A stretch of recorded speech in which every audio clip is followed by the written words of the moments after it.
Specifically, we would cite 5 forces that are prime movers in reshaping the environments in which we operate today. The first of which is the great rebalancing, the rise of China and other developing markets that is fundamentally shifting the locus of economic activity around the world today. The second is what we're calling the productivity imperative, that sustaining prosperity in developed countries will require an unprecedented step change in productivity to offset a shrinking labour force and global talent shortages that we already see. The third is the global grid, global integration that is occurring across capital markets, across trade, and across technology. And that will continue to drive market and societal restructuring. The fourth, repricing the planet, that the demand for natural resources is outpacing the supply of those resources, leading to scarcities and the changes that we've seen in commodity prices over recent months, and that will certainly continue and if not accelerate. And finally and importantly, the rise of the market state, that activist states will increasingly compete to secure jobs even at the same time as they struggle to provide for their populations. So 5 forces, the great rebalancing, the productivity imperative, the global grid, pricing the planet, and the market state. These forces are exerting tremendous pressure on all of you, something you well know. Their impact has already been seen. They're affecting the way you recruit talent. They're affecting the way you source raw materials. They're affecting the way you engage with your communities. And they're absolutely affecting the way you interact with your customers. But perhaps one of the more important reasons why we're here this morning is because they're also creating a shift in the relationship between business and society. The old status quo has gone. Governments alone are clearly going to struggle to provide adequate solutions. That's what Edward just reminded us. At the same time, employees and consumers and customers increasingly expect business to be transparent and to consider the social and environmental impact of their work.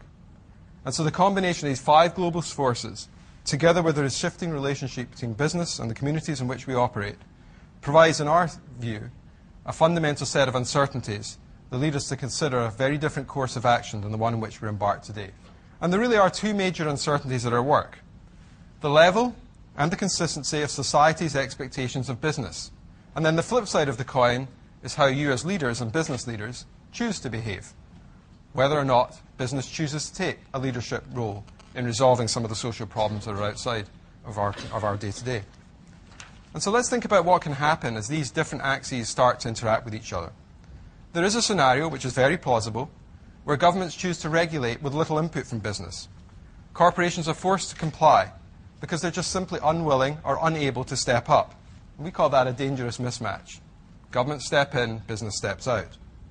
The second we would call sustainable value creation, where business does decide to develop voluntary and take action to provide robust standards, collaborate with government, NGOs, and other business leaders. That's a positive outcome, sustainable value creation. The third is perhaps business goes it alone, or dual capitalism. We can decide how likely this is, where companies individually choose to address social problems and do so at the individual level but without government involvement or action. It's a them and us kind of scenario. And finally, and importantly, there is, of course, the vicious circle, an outcome where business is simply reluctant, chooses not to engage in social and environmental issues, and governments and NGOs struggle on to find solutions on their own. The vicious circle scenario is frankly where we're headed. The majority of people are not in this room. It's a state where business is reluctant to engage on environmental and social issues for all sorts of reasons, some good, some bad, and the issues continue to worsen, economies need to take action, and government steps in. That's the vicious circle. It's a very plausible scenario, and arguably it's where we're on course to achieve. The second one, sustainable value creation, is achievable, but it does require business to step up. In this scenario, business moves to create new opportunities, purposely addresses social issues, and develops voluntary standards to regulate where regulation is needed. The environmental and the social issues therefore improve, and the economy benefits from a culture of innovation and collaboration. I suspect we're here today because we believe that that is a plausible outcome. But what will it take to accelerate the path to that outcome, as opposed to the vicious circle that we would argue we're currently heading towards?